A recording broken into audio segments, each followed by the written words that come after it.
हाँ जी भाई, शुरू में सब मुख्तसर कर चलेंगे बात करो।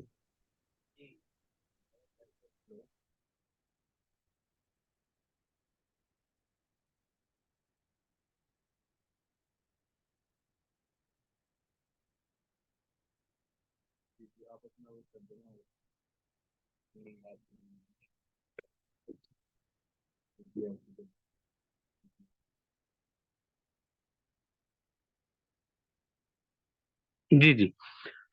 जी तो आवाज आ रही है? जी तो हम जो बात कर रहे थे जी, आखिरी दुआ, छठी दुआ, रब्बे फिर, या अल्लाह माफ कर दे, वरहम, रहम फरमा, अंतल अज़्ज़ुल अकरम, आप बहुत इज्जत वाले तकरीम वाले हैं। ये मुख्तसर सी दुआ है। ये सफा मरवा के जो चक्कर हैं उनमें, अब बाकी जो तरीकाकार है उस पर इंशाल्लाह ताला बात कर लेते हैं।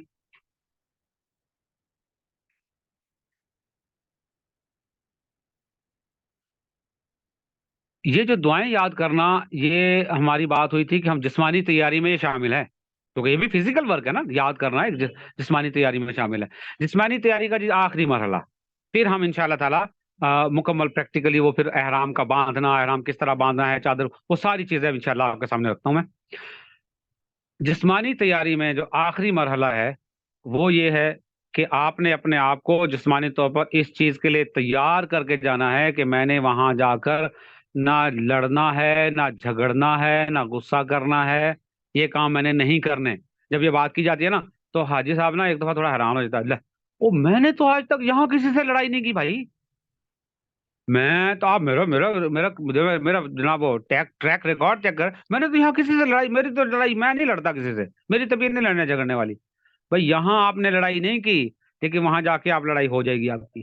क्यों? यहाँ पर शैतान ने कभी उस तरह से कोशिश नहीं की जैसे वहां शैतान ने आप पर कोशिश करनी है। शैतान ने वहां आप पर मेहनत करनी है, मेहनत, क्योंकि आप दुनिया की सबसे बड़ी मेहनत करने जा रहे हैं। इसलिए शैतान ने भी अपनी मुकम्मल तवानाई सारी आपके ऊपर सर्व कर देनी है। अब वो आपको लड़ाएगा, अब वो आपको गुस्सा भी दिलाएगा, बार बार पर गुस्सा दिलाएगा। भाई आप घर से निकले, वहां गए, यार चंगे यार सानू वैसे ना एजेंट टकरे ने, भैया मैं इतना पहले हमें बुला लिया यार, हमने यहाँ बैठ के क्या करना है। यहीं से काम शुरू हो गया। सबसे पहला तो यहीं से काम शुरू हो गया। फिर आप मतलब वो जगह जगह जगह जगह आपको जनाब गुस्सा आपको आएगा। तो आपने ज़हनी तौर पर तैयार होकर जाना है, कुछ भी हो जाए। देखिए, जो उम्रा है या हज है, ये नाम है तकलीफों का। तकालीफ आती हैं, मसाइल आते हैं, इसी का नाम है उम्रा, इसी का नाम। वरना हम तो कोई तफरीह करने तो नहीं जा रहे, पिकनिक मनाने तो नहीं जा रहे कि जनाब हम साथ। तो ये है, मसाइल आते हैं, आते हैं मसाइल। तो आपने अपने आप को बिल्कुल ठंडा मिजाज करके और सोच के कि भाई कुछ भी हो जाए, मैंने गुस्सा नहीं करना। अच्छा, अगर ऐसा ना होता, बिलफर्ज अगर ऐसा ना होता ये मामला, तो अल्लाह ताला को कुरान पाक में ये स्पेशली, ये खसूसी तौर पर ये हुक्म देने की जरूरत क्या थी? तो कुरान पाक के अल्फाज है, वला रफसा वला फसूक वला जिदाला। ये जो अल्फाज इस्तेमाल हुए, क्यों इस्तेमाल हुए? क्योंकि अल्लाह ताला तो जानते थे ना कि ये तीन काम ऐसे हैं, ये शैतान आपसे वहां जबरदस्ती करवाएगा, ये वहां पर होंगे। वला रफसा, बेहयाई का काम न करना। वहां पर सब इकट्ठे, पूरी दुनिया के, मिस्र के लोग, पता नहीं कहाँ कहाँ से पूरी दुनिया के लोग आए हुए हैं। तो वहां बात होती, आ देखो ये लोग कैसे हैं, यार इन्हों का कद देखो कैसा है, आ देखो इन्हों तो रंग के हो जाए, ये बातें होती हैं, ये सारी चीजें। तो वहां बदनजरी भी होती। तो इस चीज को अल्लाह ताला ने पहले में, फला रफा था, ये काम ना करना, वला फसूका, लड़ाई झगड़ा नहीं करना, वला जिदाला, ये काम नहीं करने। तो अल्लाह ताला ने खुसूसी तौर पर ये हुक्म दिया ही इसलिए, क्योंकि अल्लाह ताला तो फिर अल्लामुल गयूब है ना। तो अल्लाह ताला को पता था ये काम होने हैं, इसलिए अल्लाह ताला ने ये हुक्म दिया। तो अपने मिजाज को बहुत ठंडा करके आपने जाना है जी। हर चादर वगैरह निकालो।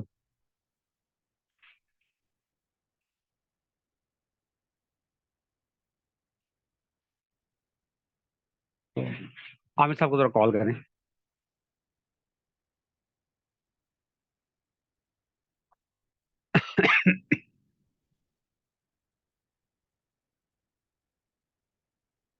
अच्छा, वो सामान के हवाले से कुछ बात कर लेते हैं फिर। इतनी देर में सामान के हवाले से बात कर लेते हैं, आप चीजें तैयार करें इतनी देर में। जी मैं फिर आपसे बात करते हैं कि जी सामान की जो लिस्ट हमने तैयार की है, उस लिस्ट की लॉजिक क्या है। मैं कुछ चीजें उसमें यकीनन ऐसी होंगी कि वो थोड़ा महसूस होती है कि शायद ये पता नहीं ये चीजें क्यों लिख दी हैं, तो वो हमने क्यों लिखी है उसकी एक लॉजिक आपके सामने रख देता हूँ। अगर आपको वो ठीक लगती हो तो आप उसको देख लीजिएगा।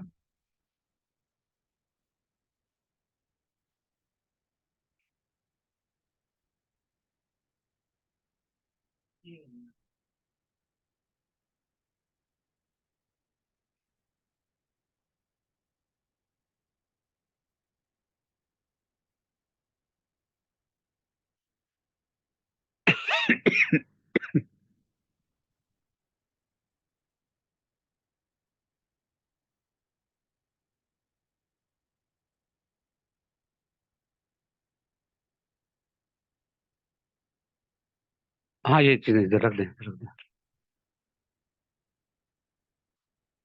हारिस देखो बेटा, इसमें स्क्रीन आ रही है।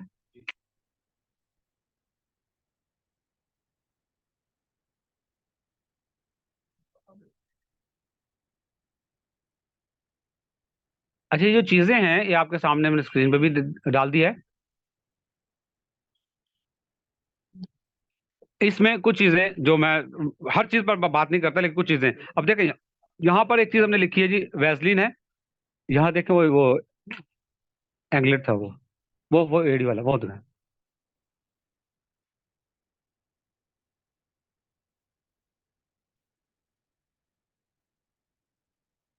वीडियो ऑन कर लेंगे।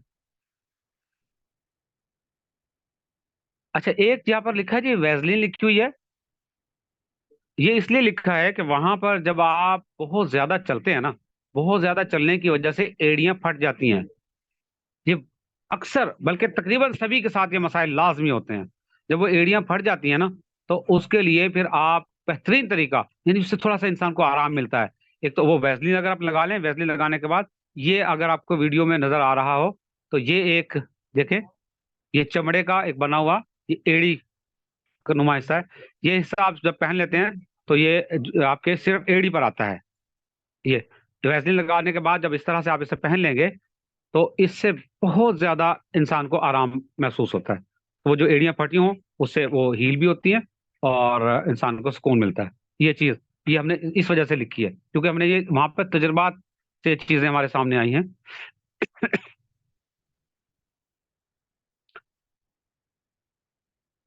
थकावट की वजह से चाय वगैरह इस्तेमाल करनी होती है तो चाय के लिए आप अगर वो इलेक्ट्रिक केटल जो है वो अपने साथ रख लें तो इलेक्ट्रिक केटल से आप अपने वहां पर चाय बना सकते हैं। वो आप चीजें इस्तेमाल कर सकते हैं। अच्छा जी, इसमें यहाँ पर एक चीज लिखी हुई है, जियारात के लिए बंद शूज। कोई लाजिम नहीं है, कोई लाजिम नहीं है। लेकिन जब आप जियारतों के लिए जाते हैं तो बाद फिर आपको जाहिर है वो पहाड़ों पर भी चढ़ना पड़ता है, ऊंची नीची जगह हैं, ज्यादा चलना भी पड़ता है, पैदल चलना पड़ता है। तो जरा शूज हो तो उसमें चलने में इंसान आसानी महसूस करता है। तो ये अगर आप आसानी के लिए लेके जाएं तो अच्छी बात है, वरना पाबंदी वाली चीजें कुछ भी नहीं है। जी, इसमें एक चीज नीचे बिल्कुल सबसे नीचे की तरफ लिखी है, एक इजाफी ऐनक। अब जो शख्स मैं ऐनक इस्तेमाल करता हूँ, बगैर ऐनक के मैं पढ़ नहीं सकता। तो अगर इस तरह कोई ऐनक इस्तेमाल करते हैं तो जो आप ऐनक इस्तेमाल कर रहे हैं उसके अलावा अपने उसी नंबर की एक इजाफी ऐनक तैयार करके वो साथ रख लें।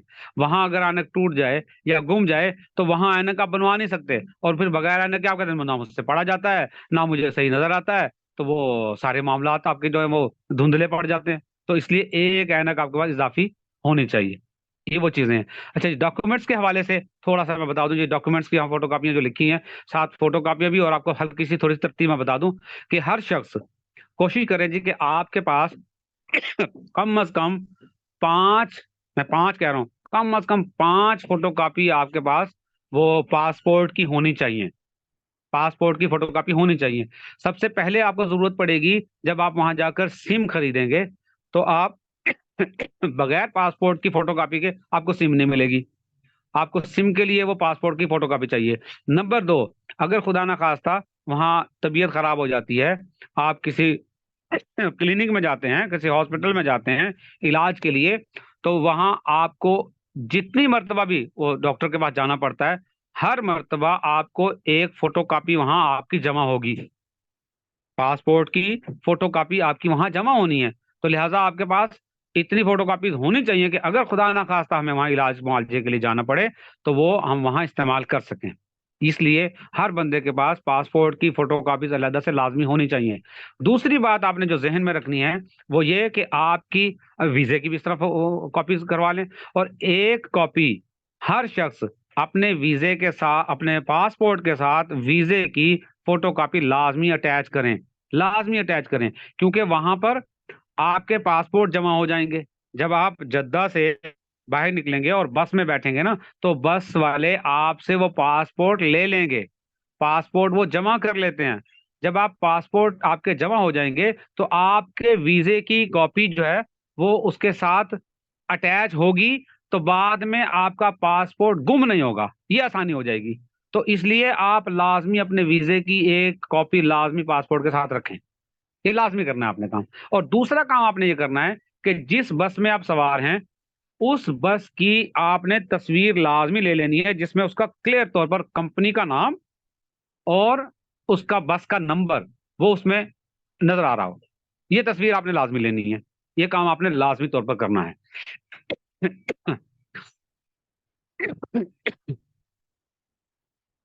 अच्छा, इसी तरह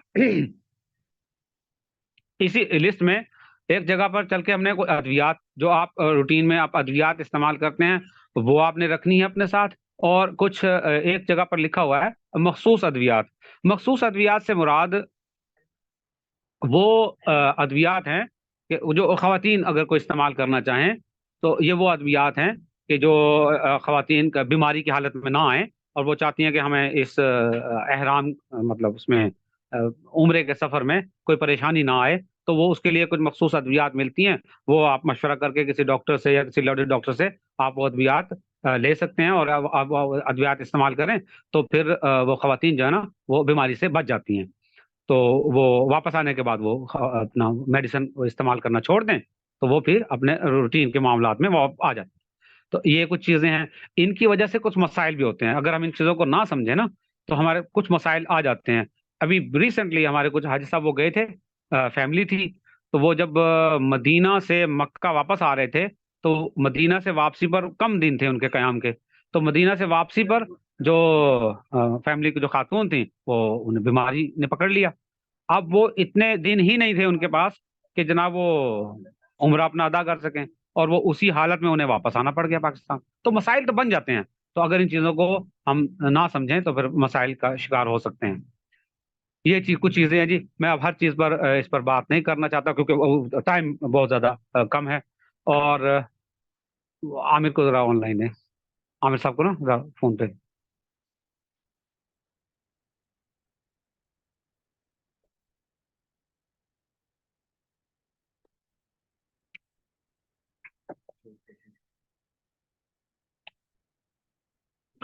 हम फिर यहाँ पे जगह बनाए जरा, वो चादर वगैरह बांधनी है ना यार।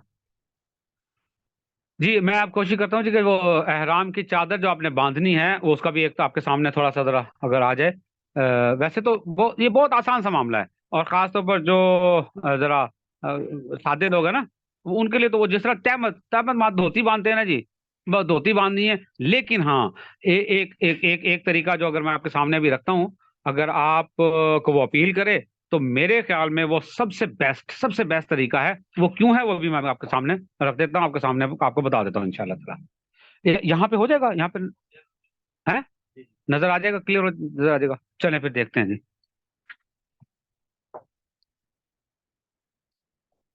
मेरे ख्याल है अगर उसको उतार दें, ये ये मोबाइल आप हाथ में पकड़ लो और ये उतार देते हैं, ठीक है, थोड़ी देर के लिए।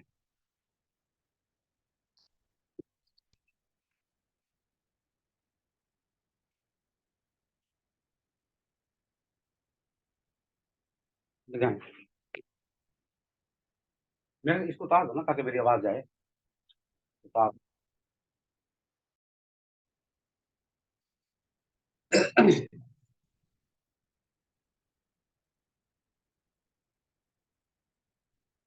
ये एक चादर ये है, दो चादर होंगी। एक चादर आप नीचे बांध लेंगे तहमत के तौर पर, ठीक है, और एक आप चादर ऊपर ले लेंगे। ये आराम का बड़ा आसान सा तरीका होगा। इसको बांधने के तरीके आप देखें मुख्तलिफ हैं। एक तो वो तरीका है जी जो हमारे बड़े बूढ़े हमेशा हम देखते आए बचपन से, जो देखा हमने, तो वो धोती बांधते हैं ना, धोती यूं रखी, ये ये आप यहां से इसको, जो पंजाबी में कहते हैं चोने डालना, यूं, और इधर से इसको भी यूं चोने डालने, ये ओके। और आप इसे यहां से पकड़कर बहुत आसान सिंपल, यूं इसको यूं घुमाया और बस ये, और इसको यहाँ यूं कर, ठीक है। तो ये भी तरीका है, आपका एहराम बन गया। देखिए इसमें जो मुझे जो थोड़ा सा कबाहत या वो नजर आती है ना, वो ये कि किसी वक्त आप उठते बैठते हरकत करते चलते हुए, या कोई हवा चल रही हो, तो ये यूं खुलने का खदशा, डर होता है कि ये पर्दा खुल ना जाए, ये चीज। मैं जाती तौर पर जिसे पसंद करता हूँ ज्यादा, उसका तरीकाकार आप देख लें, और उसमें सहूलत क्या है वो भी आपको बताऊंगा। आपने ये दोनों कोने, वीडियो साफ नजर आ रही है, क्लियर? ये दोनों कोने आपने यूं, ये आपस में मिला देने हैं, इनको आपने यूं पकड़ लेना है यहां से, ठीक है जी। इसको फिर आप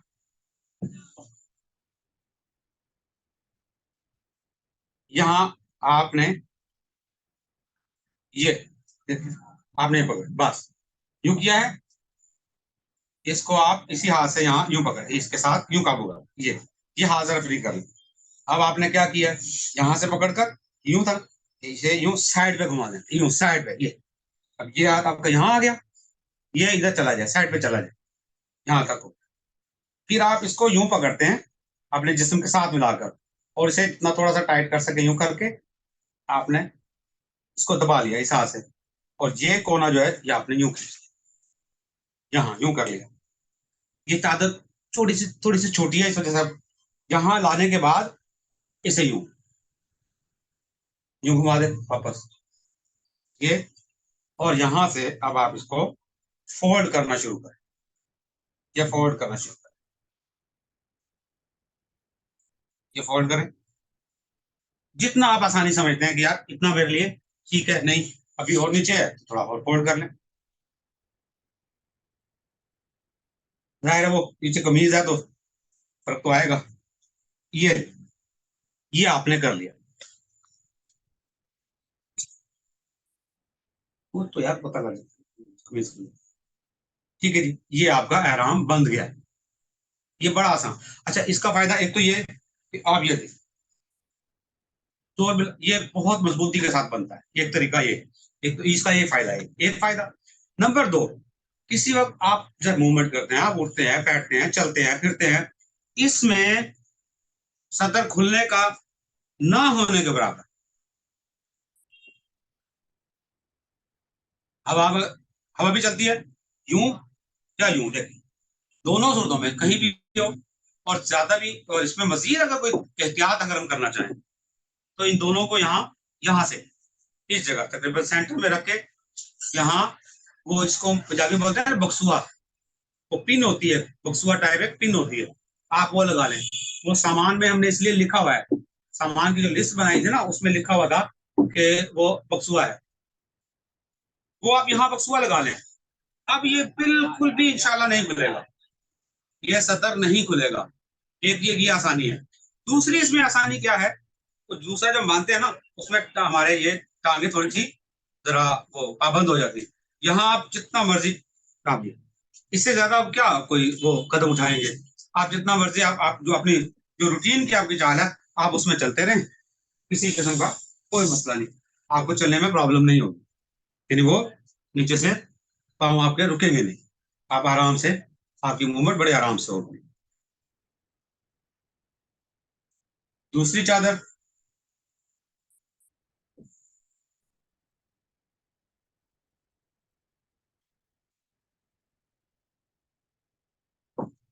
वो आप,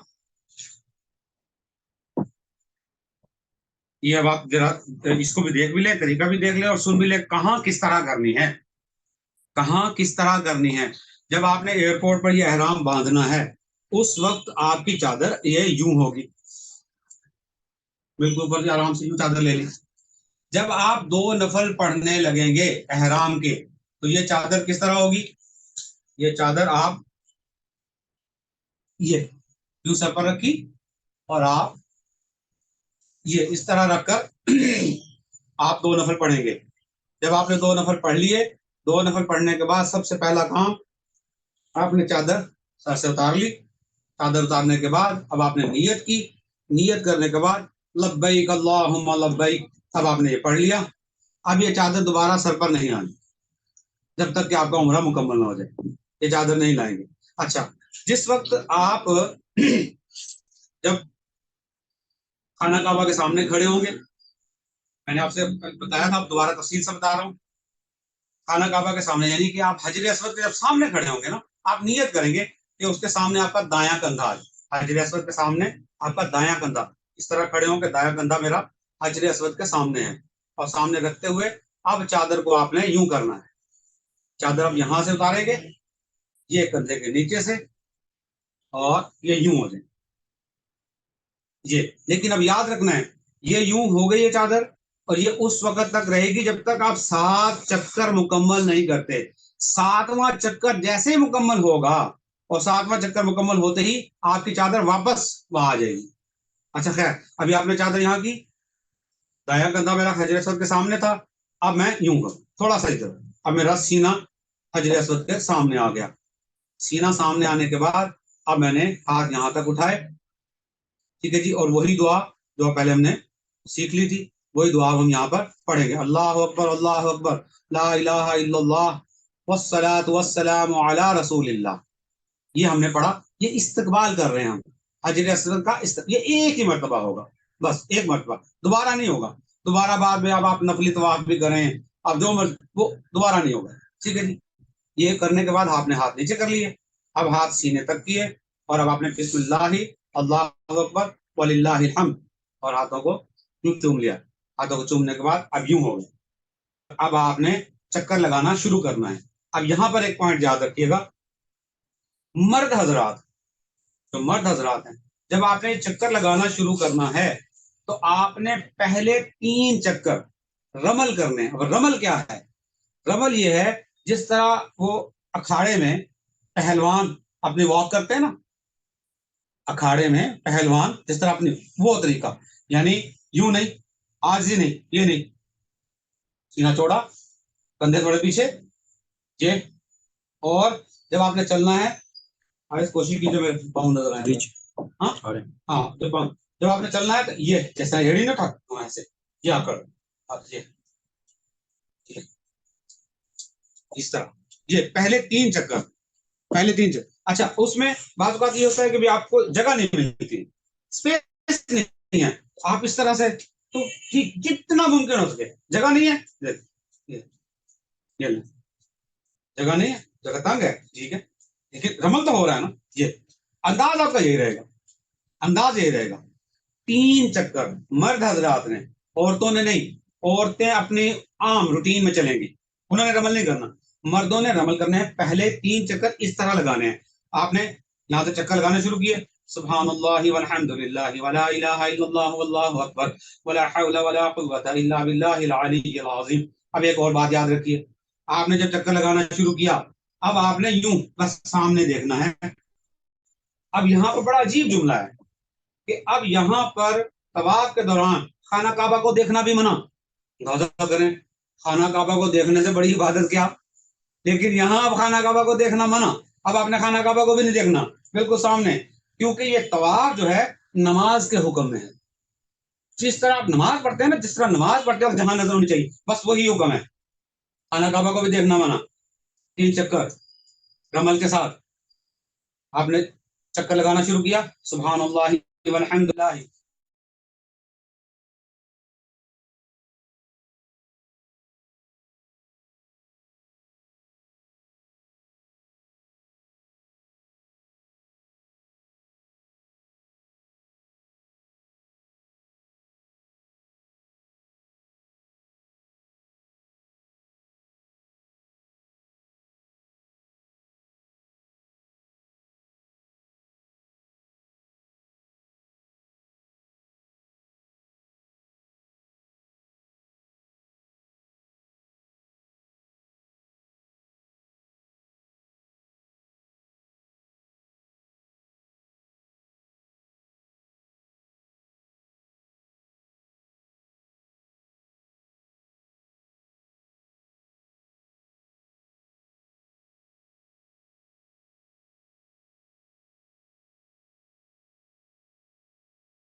जी चल रहा है? अच्छा जी, जो बात कर रहे थे जी, तो ये 3 चक्कर इस तरह से। अच्छा, सुब्हानअल्लाहि वल्हम्दुलिल्लाहि वला इलाहा, ये आप जब आप रुकने जमानी तक आए तब, वो मैं अभी ना स्क्रीनशॉट पे तो उसमें इंशाल्लाह कोशिश करता हूँ वो चीज दिखा दूंगा कि वो जो है रुकने जमानी कौन सा है, हजर असवद कहाँ पर है। रुकने जमानी पर जैसे ही पहुंचेंगे, रुकने जमानी पर पहुंचते ही रमल चलता रहेगा, रमल चलता रहेगा। लेकिन अब आप पढ़ेंगे रब्बना आतिना फिद दुनिया हसनतम व फिल आखिरति हसनतम व किना अज़ाबन्नार। ये आप दुआ पूरी याद है तो पूरी पढ़ें, इतनी याद है तो इतनी यहां तक पढ़ लें। फिर आप हजर असवद तक पहुंचते हुए तब यहाँ पढ़ेंगे। अच्छा, अब आपने क्या करना है, अब आप हजर असवद के सामने आ गए हैं, सीना नहीं करना इधर, सीना हजर असवद की तरफ अब नहीं करना। आप जिस तरह चल रहे चलते चलते यूं करेंगे, यूं। अब दोनों हाथों से यूं किया और पढ़ेंगे वही बिस्मिल्लाहि अल्लाहु अकबर वलिल्लाहिल हम्द। फिर चूम लेंगे और फिर वही चक्कर शुरू। 3 चक्कर आप इस तरह से मुकम्मल करेंगे। जब 3 चक्कर मुकम्मल हो जाएंगे, चौथे चक्कर में आकर फिर नॉर्मल, फिर नॉर्मल कंधा, लेकिन नहीं, कंधा ऐसे ही रहेगा। 7 चक्कर जब तक मुकम्मल हो जाए कंधा नंगा रहेगा। हाँ, अब आप नॉर्मल चलें, अब आप नॉर्मल, वो जो रमल कर रहे थे वो नहीं होगा। अब बाकी के 4 चक्कर नॉर्मल चलकर आपने पूरे करने हैं। और जब 7 चक्कर पूरे हो जाएंगे तो फिर अब आपने सीना करना है। अब आपने सीना करना है हजर असवद की तरफ और आखिरी इस्तेलाम करना है। आखिरी इस्तेलाम करके हाथों को चूम लेना है। अब आपने आ जाना है, ये कर दिया और ये फौरन, बस इससे अगला काम आपका ये कंधा। अब आपने वापस चादर यूं। आप देखेंगे वहां पर कि सफा मरवा के दौरान लोगों ने कंधा नंगा किया हुआ ना, लोगों को नहीं देखना, लोग कर रहे हैं तो यही तो गलती है। फिर बाकी जैसे कर रहे होंगे हम भी वैसे करेंगे, नहीं करना। हमने तो सीख के जाना है और हमने वो करना है जो नबी करीम सल्लल्लाहु अलैहि वसल्लम का तरीकाकार था। अब आप कंधा फौरन कवर कर लेंगे, मुल्तजिम के सामने आप आएंगे, मुल्तजिम के सामने आएंगे और मुल्तजिम के सामने आकर आप दुआएं मांगे, दुआ करें। ये सुन्नत तरीका है, दुआ करेंगे। उसके बाद आप इब्राहिम, मकाम इब्राहिम के पीछे आ जाएंगे। बाकी की बात मैं इंशाल्लाह भी फिर स्क्रीन पे उस पे करता हूँ। आगे से ऑन करो।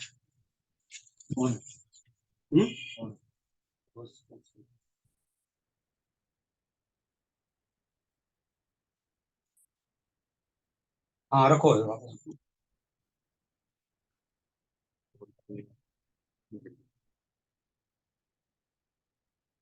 माइक भी दो, माइक भी लगा दो।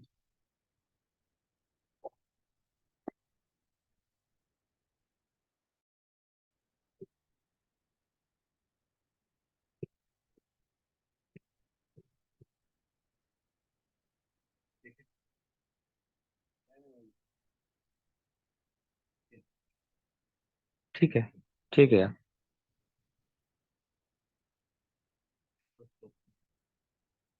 इसको- हाँ,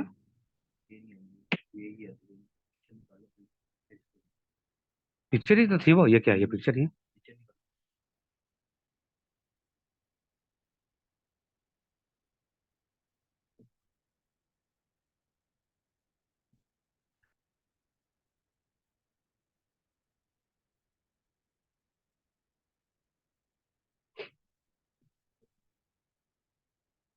अच्छा जी, अभी वो जो तस्वीरें आपको दिखाने लगे थे ना, वो उसकी हजर असवद की, रुकने जमाने की, अभी वो जरा थोड़ा सा जरा मेरे ख्याल वो मिल नहीं रही, वो भी कर लेते हैं इंशाल्लाह ताला। तो तब तक ज़बानी बात करते हैं जी। एक अमल, एक बात जो मैं दरमियान में छोड़ गया, वो मैंने कहा जी बैठ के इंशाल्लाह तसल्ली से फिर करेंगे। जो बहुत अहम चीज़ है वो ये कि जब आप खाना काबा पर आपकी पहली नज़र पड़नी है, वो तरीकाकार क्या होगा और उस वक्त आपने करना क्या है। सेशन हमारा चूंकि थोड़ा सा लंबा होता जा रहा है, हालांकि हम इतना हमने सोचा नहीं था, लेकिन अब बाकी बातें मैं कोशिश करता हूँ कि इंशाल्लाह बस आपको हिंट देने हैं अब, और उसकी तफसील वो आप जाती तौर पर आप या तो मुझसे फ़ोन पर रब्ता करके अगर ज़रूरत महसूस करें तो, और अगर ज़रूरत नहीं तो वो इसका अलग मामला है जी इंशाल्लाह ताला। तो वो इंशाल्लाह जाती तौर पर आप मुझसे फ़ोन पर रब्ता करके हम उस पर डिस्कस कर सकते हैं, या वहाँ जाकर आपको ज़रूरत पड़े तो आप रब्ता कर लीजिएगा। तो अब बाकी चीज़ों में मैं सिर्फ हिंट दूंगा इंशाल्लाह, बाकी की तफसील की उसमें अब वक्त नहीं है। टाइम ऑलरेडी जो हमने सोचा था उससे काफ़ी ज़्यादा लगता जा रहा है।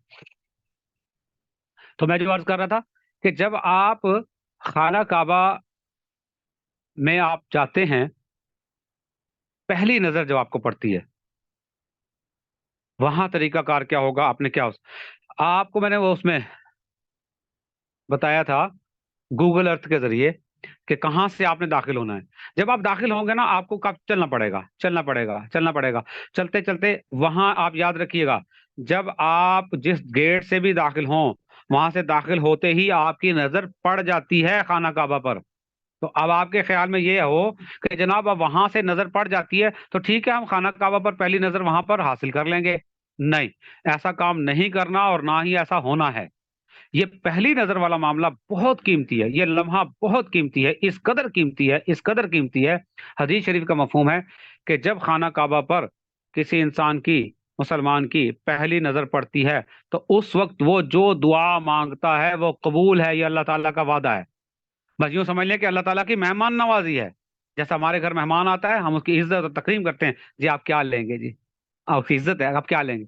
तो ये अल्लाह ताला की तरफ से अपने मेहमान की मेहमान नवाजी है कि पहली नजर पड़ते ही जो दुआ मांगोगे वो दुआ कबूल है।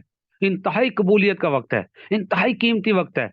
तो वहां आप जब जिस गेट से दाखिल होंगे, गेट से दाखिल होते ही आपकी नजर पड़ जाती है, लेकिन आपने वहां नजर अपनी नीची रखनी है, क्योंकि आपकी नजर पड़ी, आपकी नजर पड़ते ही नजर तो पड़ेगी, पीछे से धक्का भी पड़ेगा। रश होता है, पीछे से धक्का पड़ेगा, वो नजर गई। इसलिए जब आप गेट से दाखिल हो, आपने सामने नहीं देखना, आप नीचे देखें, नीचे देखें। आप चलते रहें, चलते रहें। निशानी क्या है, आप जब चलते, आपको जिस भी गेट से दाखिल करें, वो जिस भी गेट से, आपको सीढ़ियां उतरनी पड़ेंगी। सीढ़ियां उतरे बगैर आप खाना काबा के सहन में दाखिल नहीं हो सकते। ये जहन में रखिएगा। इसलिए परेशान ना हो कि पता नहीं हम कहां पहुंच गए, किस पॉइंट पे पहुंच गए, खाना काबा कितना दूर है। चाहे परेशान होना, आपने तसल्ली रखनी है। बस आप चलते रहें, चलते रहें। जब आप सीढ़ियां नीचे उतरें, अब आपने तैयार हो जाना है। सीढ़ियां जैसे ही नीचे उतरेंगे, सीढ़ियां नीचे उतरते ही आपके सर पर बरामदा है, आपके सर पर बरामदा है। बस आपने उस बरामदे का ख्याल करना है कि अब हम जैसे ही बरामदे से बाहर निकलेंगे, जैसे ही आप बरामदे से बाहर निकलें, बरामदे से बाहर निकलते हुए आपको अगर आपके सामने कोई पिलर नजर आ जाए, सबसे बेहतरीन तरीका यह है कि उस पिलर के साथ खड़े हो जाएं, क्योंकि वहां आपको धक्का नहीं लगेगा। या फिर वो बैरियर लगाए होते हैं उन्होंने, उस बैरियर के कहीं साथ खड़े हो जाएं, वहां पर भी धक्का नहीं लगेगा। यहां ये दो मकाम आप याद रखिएगा, पिलर मिल जाए आपको या आपको वो बैरियर मिल जाए, वहां कोशिश करें कि वहां उसके पास खड़े हो जाएं। और अब आप सहन में दाखिल हो चुके हैं। जैसे वो बरामदा खत्म होगा, आप सहन में दाखिल हो चुके हैं, आपके सामने खाना काबा है। अब आप नजर उठाएं, खाना काबा को देखें। ये वो पहली नजर है कि जिस वक्त अल्लाह ताला का वादा है कि उस वक्त आप जो दुआ मांगेंगे वो कबूल है। अब यहां पर अहम बात यह आ जाती है कि दुआ मांगे क्या। वहां इंसान कंफ्यूज हो जाता है, क्या दुआ मांगू। मैं अपने बच्चों के लिए दुआ मांगू, अपनी बेटी का रिश्ता, उसके लिए दुआ मांगू, अपने, मतलब क्या दुआ मांगू। एक थोड़ा सा से जहन में आ जाती है बात। तो यहाँ पर उलमा कराम ने बड़ा प्यारा नुक्ता सिखाया, बड़ा प्यारा नुक्ता सिखाया कि वहां आप पहली दुआ जो मांगे, यहां से सोच कर जाएं, सीख कर जाएं कि वहां पहली नजर पर जो मैंने दुआ मांगनी है वो क्या है। पहले तो तरीका सीख लें। जब पहली नजर पड़े, पहली नजर पड़ते ही आपने कहना अल्लाह अकबर, अल्लाह अकबर, ला इलाहा इल्लल्लाह, वस्सलातु वस्सलामु अला रसूलिल्लाह। ये कहकर अब आपने पहली दुआ मांगनी है। वो दुआ क्या मांगनी है, बुजुर्ग ये सिखाते हैं कि पहली दुआ ही ये मांगे, या अल्लाह तो मुझे मुस्तजाब दावत बना दे। या अल्लाह, या अपने दूसरे अल्फाज में यूं कह सकते हैं, या अल्लाह उम्रे के इस सफर में मैं जितनी भी दुआएं मांगूं, या अल्लाह वो सारी दुआएं कबूल फरमा ले। ये आपने पहली दुआ मांगी, और इस पहली दुआ में आपने सारी दुआएं कबूल करवा ली। अब आप पूरे सफर में, बल्कि यूं भी कहें कि अल्लाह मैं अपनी पूरी जिंदगी में जितनी भी दुआएं तुझसे मांगूं, तो सारी दुआएं कबूल करता रहे, सारी दुआएं कबूल फरमा ले। तो आपने पहली ही दुआ वो मांगी कि आपने सारी ही दुआएं कबूल करवा ली। ये उलमा ने, बुजुर्गों ने बड़ा बेहतरीन एक वो नुस्खा और तरीका सिखाया। ये तो हो गई हमारी पहली दुआ, पहली नजर पर जो हमने दुआ मांगी। उसके बाद फिर उम्रा आपने किस तरीके से करना, वो तवाफ का मैंने तरीका आपको बता दिया। तवाफ का हल्का सा दोबारा रिपीट कर देता हूँ कि आप हजर अस्वद के सामने खड़े हुए, दायां कंधा आपने हजर अस्वद के सामने रखा, और फिर आपने चादर उतार कर दायां कंधा नंगा कर लिया, और आपने इस्तकबाल किया, अल्लाह अकबर, अल्लाह अकबर, ला इलाहा इल्लल्लाह, अल्लाह अकबर, वस्सलातु वस्सलामु अला रसूलिल्लाह। फिर आपने हाथ यूं सीधा सीने की तरफ यूं किए और फिर आपने पढ़ा बिस्मिल्लाह अल्लाहु अकबर वलिल्लाहिल हम्द। हाथों को चूम लिया, यूं टर्न हुए और रमल रमल करने आपने शुरू किया। सुब्हानल्लाहि वल्हम्दुलिल्लाहि वला इलाहा इल्लल्लाहु वल्लाहु अकबर वला हौला वला कुव्वता इल्ला बिल्लाहिल अलिय्यिल अज़ीम। ये 3 कोनों तक आपने ये पढ़ा। रुकने यमानी आ गया, आपने पढ़ा रब्बना आतिना फिद दुनिया हसनतम व फिल आखिरति हसनतम व क़िना। आपने ये पढ़ा हजर अस्वद तक। अब आपने सीना हजर अस्वद की तरफ नहीं करना, वैसे ही चलते चलते यूं आपने हाथों को किया बिस्मिल्लाह अल्लाहु अकबर वलिल्लाहिल हम्द। हाथों को चूम लिया, सब रमल जारी है। 3 रमल के साथ 4 चक्कर आपने आसानी के साथ आराम से चलते हुए मुकम्मल किए। फिर जब आखिरी आपने इस्तेमाल किया, अब सीना आपने खाना का उसके हजर अस्वद की तरफ लाना है। फिर वो आपने किया। अब उस करने के बाद आप मुल्तजिम मुल्तजिम आप समझ लें है क्या, क्योंकि अभी वो जरा तस्वीर मुझे मिल नहीं रही थी, मैंने वो सारी चीजें रखी हुई थी लेकिन वो थोड़ा सा कोई मिसप्लेस हो गई है। तो मुल्तजिम खाना काबा का दरवाजा और हजर अस्वद, खाना काबा का दरवाजा और हजर अस्वद के दरमियान का जो हिस्सा है ये मुल्तजिम कहलाता है। इसके सामने खड़े होकर दुआएं मांगे, चिमटना नहीं है। अब तो वहां रश है, वहां पर जाने का मौका नहीं मिलता, लेकिन मौका मिल भी जाए चिमटना नहीं है, क्योंकि वहां खुशबू लगी हुई है। आप एहराम में हैं, एहराम वाले को खुशबू हराम है, मना है। आप वहां खड़े होकर दुआएं मांगे। दुआ फिर आप मकाम इब्राहिम के पीछे आ गए।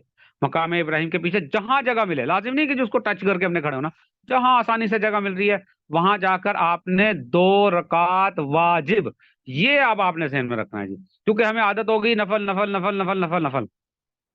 घर से निकलने से पहले 2 नफल पढ़े तौबा के, फिर हमने 2 नफल पढ़े सफर के, फिर हमने 2 नफल पढ़े एहराम के। अब ये नफल नफल करते ना, हम इसको भी नफल ही कर जाते हैं। ये नफल नहीं है, ये वाजिब हैं। ये 2 रकात जो आप पढ़ रहे हैं ये वाजिबुत तवाफ हैं, ये ज़हन में रखिएगा। वहां अक्सर लोग नफल नफल नफल बोल जाते हैं। ये 2 रकात आपने वाजिबुत तवाफ पढ़े, वो पढ़ लिए आपने। पढ़ने के बाद अब आप मजीद पीछे चले जाएं, बरामदे में चले जाएं। बरामदे में कूलर लगे हुए हैं, वहां आबे जमजम के पानी के कूलर लगे हुए हैं।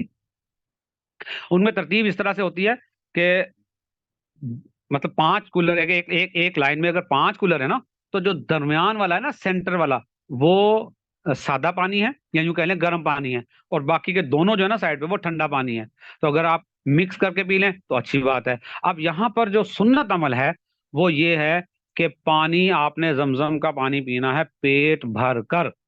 नबी करीम सल्लल्लाहु अलैहि वसल्लम की हदीस शरीफ है कि मोमिन कभी आबे जमजम से सैराब नहीं होता, यानी वो जितना भी पी ले वो उसकी प्यास दे और चाहत। और मुनाफिक कभी पेट भरकर पी नहीं सकता, ये हदीस शरीफ का मफहूम है। तो लिहाजा पेट भरकर पीना है। लेकिन हाँ, अब अगर कोई मरीज है वो अपनी बीमारी, देखो बीमारी में तो फिर अहकामात बदल जाते हैं ना, वो अपनी बीमारी को सामने रखते हुए उसके मुताबिक वो पानी पिए। और अगर कोई इंसान ठीक है, सेहतमंद है। अब इससे अगली जो बात मैं बताने लगा हूं जी, मैंने अर्ज किया कि कुछ बातें वो आप ये भी आपको कहीं किसी किताब में नहीं मिलेगी, ये तजर्बात में मिलेगी, मुशाहिदे में मिलेगी। वो क्या, आपने ये अमल कर लिया ना, जब पानी पी लिया, अब आप जल्दी ना करें, सही करने की जल्दी ना करें। ये मैं आपको इंतहाई कीमती मशवरा दे रहा हूं, कहीं किताब में नहीं लिखा हुआ, और उसूल भी नहीं है। लाजिम नहीं कि आप इस पर अमल करेंगे तो आप नहीं, अमल करेंगे तो यकीन करें आपको आसानी होगी, नहीं करेंगे तो ठीक है, हुक्म हुक्म नहीं ऐसा कुछ भी। आप जल्दी ना करें, क्यों ना करें, अब आप थोड़ी देर रुक जाएं, बैठ जाएं, बैठ जाएं। खाना काबा आपके सामने है। और एक और हिकमत यह है कि अब आप जब सही के लिए चले जाएंगे ना सफा मरवा, दोबारा आपको सफा मरवा से बाहर दोबारा अब आपको हरम के अंदर आने में प्रॉब्लम हो जाएगी।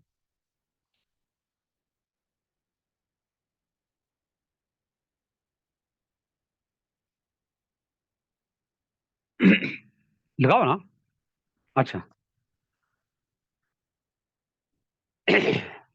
वो थोड़ा सा एक टेक्निकल इशू आ गया, जो हमारा वो मोबाइल की चार्जिंग जो है वो ऑलमोस्ट डेड हो गई। इसको थोड़ा सा नीचा कर दो ना, बस ठीक है।